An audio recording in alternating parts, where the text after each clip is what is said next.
लक्ष्म्या सह हृषीकेशः देव्या कारुण्यरूपया रक्षकः सर्वसिद्धान्ते वेदान्तेऽपि च गीयते.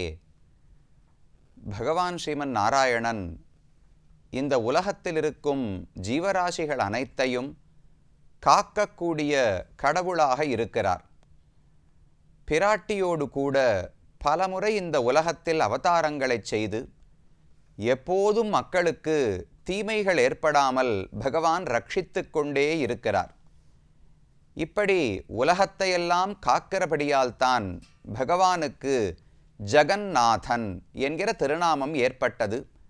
ஜகத் என்றால் உலகம், அதில் வாழக்கூடிய ஜீவராசிகளை குறிக்கும். நாதன் என்று சொன்னால் தலைவன் என்று பொருள்.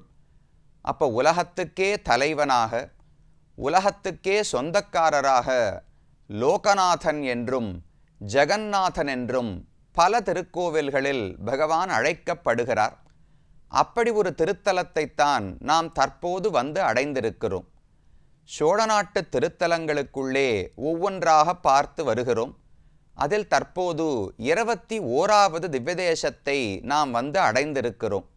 இந்த ஊருக்கு நாதன் கோவில் என்றே பெயர் வழங்கப்படுகிறது. நாதன் என்று பகவானுக்கு திருநாமம். நமக்கெல்லாம் தலைவராக, நமக்கெல்லாம் சுவாமியாக இருக்கிறபடியாலே நாதன் என்று பகவானை அழைக்கிறோம். அந்த நாதனுடைய கோயிலானபடியாலே நாதன் கோவில் என்று இந்த திவ்யதேசத்துக்கு பெயர் ஏற்பட்டுள்ளது. இது இருக்கும் இடம் கும்பகோணத்திலிருந்து ஒரு 3 மைல் தெற்கே இருக்கிறது. பட்டீஸ்வரம் என்கிற இடத்திலிருந்து திப்பிராஜபுரத்தை நோக்கி நாம் செல்லும் பொழுது நடுவில் இந்த திவ்யதேசத்தை வந்து அடைகிறோம். நாதன் கோவில் என்று ஒரு பெயர் இருந்தாலும் மற்றொரு பெயர் ஆழ்வார்களாலே பாசுரங்களில் குறிப்பிடப்பட்ட பெயர் எது என்று பார்த்தால் நந்திபுர விண்ணகரம் என்று ஆழ்வார்கள் தெரிவிக்கிறார்கள். திரு நந்தி புர விண்ணகரம் என்பது இந்த திவ்யதேசத்தினுடைய பெயர். விண்ணகர் விண்ணகர் என்று பல திவ்யதேசங்களுக்கு பெயர் உண்டு. முதலில் திருவிண்ணகர் ஒப்பிலியப்பனுடைய சந்நிதியை சேவித்து கொண்டோம். அதை போல பல இடங்களில் தற்போது நாம் இருப்பது நந்திபுர விண்ணகரம். இன்னும் அரிமேய விண்ணகரம் என்று ஒரு ஊர் உள்ளது. இதை போல பல இடங்களில் விண்ணகர் என்கிற பெயரை நாம் காணலாம். விண்ணகர் என்று உண்மையில் வைகுந்தத்துக்குத்தான் பெயர். விண் என்றால் ஆகாசம், வானம் என்று பொருள். அந்த ஆகாசத்தில் உயரத்தில் இருக்கக்கூடிய ஊர் திருவிண்ணகர் என்கிற வைகுந்தம். அந்த வைகுந்தத்தில் பகவான் என்ன பெருமைகளோடு இருக்கிறாரோ அதே பெருமைகளோடு இந்த ஊரிலும் வந்து காட்சி அளிக்கிறபடியாலே சில திவ்யதேசங்களுக்கு மட்டும் திருவிண்ணகர், விண்ணகர் என்று பெயர் ஏற்பட்டுள்ளது. அதில் ஒரு திவ்யதேசம்தான் இந்த நந்திபுர விண்ணகரம் என்பது. நாதன் கோவில் என்றும் அழைக்கப்படுகிறது. 2 கதைகள். நாதன் கோவில் என்று பெயர் ஏற்படுவதற்கு ஒரு கதை இருக்கிறது. நந்திபுர விண்ணகரம் என்று பெயர் ஏற்படுவதற்கு ஒரு கதை இருக்கிறது. இந்த ஊரினுடைய ஸ்தல புராணம் பவிஷ்யத் புராணம் என்கிற ஒரு புராணத்திலே சொல்லப்பட்டுள்ளது. பிரம்மா நான்முகக் கடவுளுக்கும் நாரத பகவானுக்கும் ஒரு உரையாடல் நடக்கிறது. அதில் இந்த ஊரினுடைய பெருமைகளையெல்லாம் பிரம்மா நாரதருக்கு சொல்லிக் கொடுக்கிறார். என்ன நடந்தது, ஏன் நாதன் கோவில் என்று பெயர் ஏற்பட்டது என்று முதலில் பார்க்கலாம். பார்க்கடலில் எப்போதும் பகவான் சயனித்து கொண்டிருக்கிறார். வியூகமூர்த்தி, வியூக வாசுதேவன் என்று அந்த பெருமானுக்கு பெயர். அழகான வெள்ளை கடல், அதில் வெள்ளையான திருவனந்தாழ்வான் என்கிற ஆதிசேஷ பாம்பு. அந்த பாம்புக்கு மேலே பகவான் கருப்பான திருமேனியோடு சயனித்து கொண்டிருக்கிறார். அவருடைய திருவடிகளை எப்போதும் ஸ்ரீதேவி நாச்சியார் வருடிக்கொண்டே இருப்பாளாம். அவளுடைய திருவடிகளுக்கு பிடித்து விட்டு எந்த களைப்பும் இருக்காமல், என பகவான் எப்பேற்பட்ட காரியங்கள் அந்த திருவடிகளை வைத்து செய்திருக்கிறார். நடந்த கால்கள் நொந்தவோ நடுங்க ஞாலம் ஏனமாய் இடந்தமை குலுங்கவோ என்று கும்பகோணத்தை பற்றி ஆழ்வார் பாசுரம் பார்த்தோமே. பெரிய திரிவிக்ரமாவதாரத்தையே இந்த திருவடிகளை வைத்துத்தான் செய்தார். உலகங்கையே தாவி அளந்தார். அப்ப அதுல திருவடிகளுக்கு எவ்வளவு துன்பம் ஏற்பட்டிருக்கும். ராமனாக அயோத்தியிலிருந்து திருப்புல்லானி லங்கை வரை நடந்திருக்கிறார். அதில் எவ்வளவு கஷ்டம் ஏற்பட்டிருக்கும்.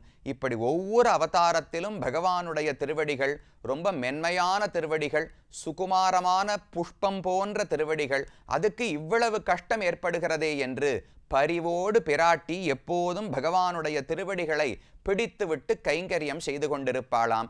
அப்ப அவளுக்கு ஒரு ஆசை. பகவானுடைய திருமார்பை பார்த்தவுடனே இந்த திருமார்பில் நமக்கு ஒரு இடம் இருக்க வேண்டும், எப்போதும் பகவானை விட்டு பிரியவே கூடாது, அவனை பிரியாத ஒரு ஸ்தானம் எனக்கு திருமேனியிலே வேண்டும் என்று ஆசைப்பட்டாள்.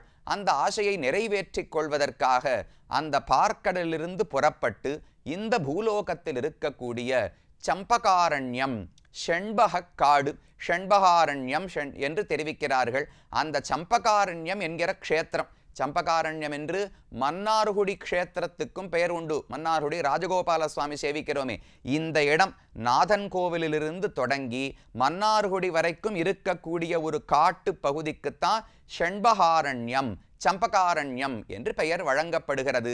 இந்த இடத்துக்கு தாயார் வந்து கிழக்கு நோக்கி அமர்ந்து கொண்டு பெருமானை நோக்கி தவம் செய்ய தொடங்குகிறாள். தாயாருக்கே இந்த ஊரில் ஷண்பகவல்லி என்றுதான் பெயர் சொல்லப்படுகிறது.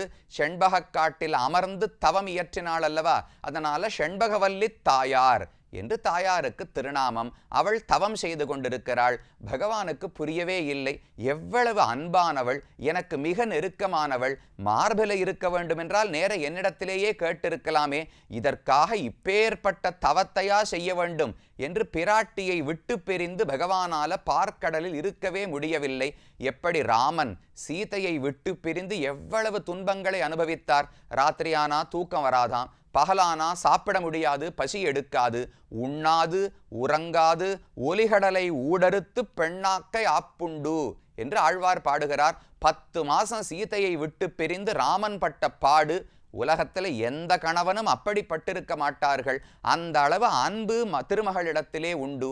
அதனால பகவானும் இந்த க்ஷேத்திரத்துக்கு வந்து பிராட்டியை ஏற்றுக்கொள்ள வேண்டும், தன் திருமார்பில் ஏந்த வேண்டும் என்கிற ஆசையோடு புறப்பட்டு வருகிறார். அப்படி வந்த இடம் வந்தபோது பிராட்டி கிழக்கு நோக்கி அமர்ந்திருக்கிறாளா, பகவான் நேர் எதிர்த்தாற் போலே மேற்கு நோக்கி நின்று கொண்டு பிராட்டியை தன்னுடைய திருமார்பிலே ஏற்றுக்கொண்டார். அதனால இந்த ஊரில் பெருமானுக்கு ஸ்ரீனிவாச பெருமான் என்றுதான் பெயர் வழங்கப்படுகிறது.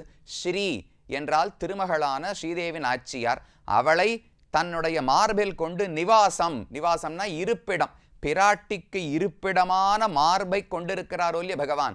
அதனால ஸ்ரீனிவாசன் என்று பெருமானுக்கு திருநாமம். வெறும் ஸ்ரீனிவாசன் கிடையாது, போக ஸ்ரீனிவாசன். ஆசையோடு பிராட்டியை அணைத்து கொண்டு அவளை எடுத்து தன்னுடைய மார்பில பகவான் வைத்து கொண்டு ஆனந்தமா இருக்கிறாரோ இல்லையோ.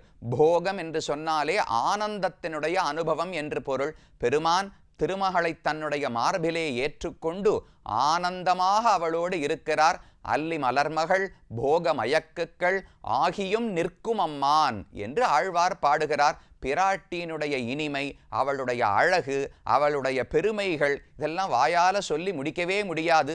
அப்பேற்பட்ட பிராட்டியை நாம் பெற்றிருக்கிறோம் என்கிற ஆனந்தத்தோடு பகவான் போகத்தில் ஈடுபட்டிருக்கிறாராம். அதனால போக ஸ்ரீனிவாசர் என்கிற பெயரோடு இந்த ஊரிலே பகவான் சேவை சாதிக்கிறார். அப்ப திருவுக்கு நாதனாக ஆகிவிட்டார்.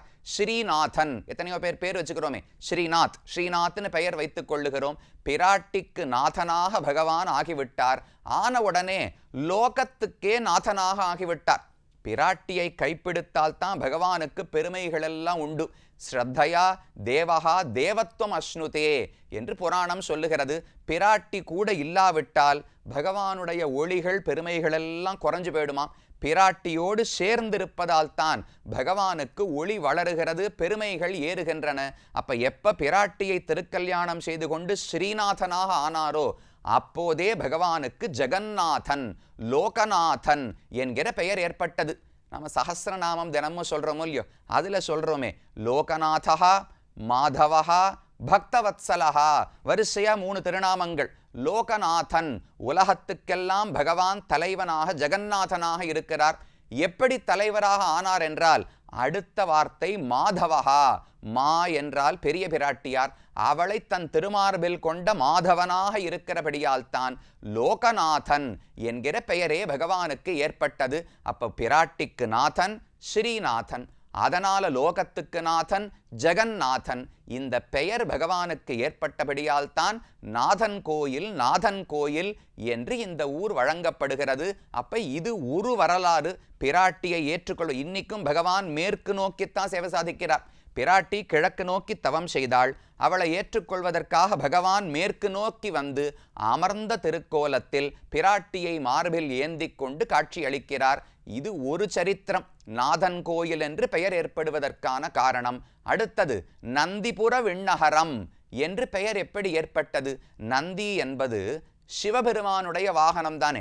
அதிகார நந்தின்னு சொல்லுவோம். எப்பவும் சிவன் கோவிலுக்கு முன்னாடி நந்தி பகவான் நந்திகேஸ்வரர் இருப்பாரோ இல்லையோ, அவருக்கும் பெருமானுக்கும் என்ன தொடர்புன்னு நமக்கு சந்தேகம் ஏற்படும். ஒரு முறை நந்தி பகவானை காண வேண்டும் என்பதற்காக விஷ்ணுலோகத்துக்கு சென்றாராம். துவாரபாலகர்கள், வாசல் இருந்த காவலாளிகள் தடுத்தார்கள். இல்ல, பகவான் தனிமையில் இருக்கிறார், உறங்கிக் கொண்டிருக்கிறார், இப்ப போய் அவரை தொந்தரவு செய்யக்கூடாது, கொஞ்சம் காத்திருக்க வேண்டும் என்று பிரார்த்தித்தார்கள். நந்திகேஸ்வரர் நிற்கவில்லை. நான் வந்திருக்கேன், பெருமானை பார்க்கணும், நீங்கள் என்ன தடுப்பது என்று நேர உள்ளே நுழைய பார்த்தார். அப்ப அந்த வாசலில் இருந்தவர்கள் சாபம் கொடுத்தார்கள். நாங்கள் சொன்னதை கேட்காமல் நுழைய முற்பட்டபடியால், ஏனென்றே தெரியாமல், காரணமே புரியாமல் உன்னுடைய உடல் இருக்கிறதே, உடலில் உஷ்ணம் ஏறிவிடும், ஒரு கொதிப்பு, ஒரு வெப்பம் ஏற்பட்டுவிடும் என்று சாபம் கொடுத்தார்கள். அவர்கள் சொன்னபடிக்கு நந்தி பகவானுக்கு உடல் கொதிக்க தொடங்கியது. என்ன செய்வதுன்னு தெரியாமல் நேர சிவபெருமானிடத்துல போய் பிரார்த்தித்தாராம். எப்படி இந்த சாபத்திலிருந்து விடுதலை அடைவது? உடல் கொதித்து போகிறது, என்னால் தாங்க முடியவில்லை என்று பிரார்த்தித்தார். அப்ப சிவபெருமான் தெரிவிக்கிறார், என்னிடத்துல கேட்டு பிரயோஜனம் கிடையாது, நேர திருமாலான பகவானிடத்தில் தான் பிரார்த்திக்க வேண்டும்.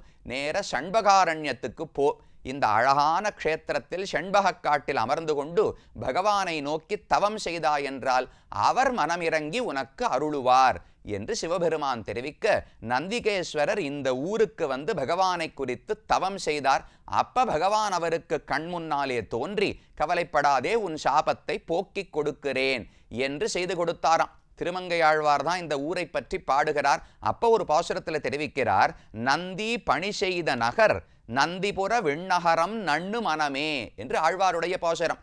நந்தி பணி செய்த நகர், பகவானுக்கு வந்து பல கைங்கரியங்களை இந்த ஊரிலே நந்தி செய்தாராம்.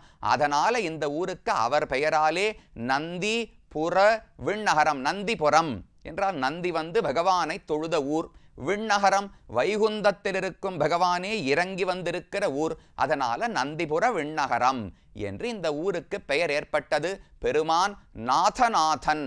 உலகத்துல நாதர்கள்னு எத்தனையோ பேர் இருக்கலாம், அவர்களுக்கெல்லாம் தலைவனாக இருக்கிறபடியால் நாதநாதன் என்கிற பெயரோடு, ஜெகநாதன் என்கிற பெயரோடு, லோகநாதன் என்கிற பெயரோடு, போக ஸ்ரீனிவாசன் என்கிற பெயரோடு இந்த ஊரிலே காட்சி அளிக்கிறார்.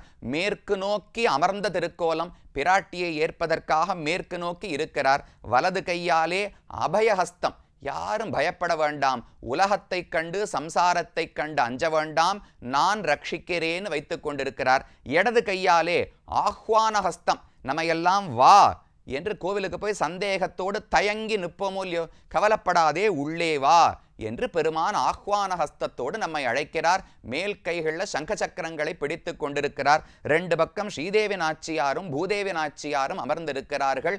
இப்படி அழகான திருக்கோலத்தில் நந்தி பகவானுக்காகவும், அதே போல அதற்கு முன்னால் நாம் பார்த்த கதையின்படிக்கு பகவான் இந்த இடத்திலே நாதன் என்று ஸ்ரீதேவி நாச்சியாரை திருக்கல்யாணம் செய்து கொள்வதற்காகவும் வந்தார். இது இந்த தரத்தருடைய வரலாறு. மேலும் கோவில் எப்படி உள்ளது, பகவானுடைய சன்னிதானங்கள் எவை, ஆழ்வார் எப்படி பாடியிருக்கிறார், இது அனைத்தையும் அடுத்த பகுதியிலே பார்க்கலாம்.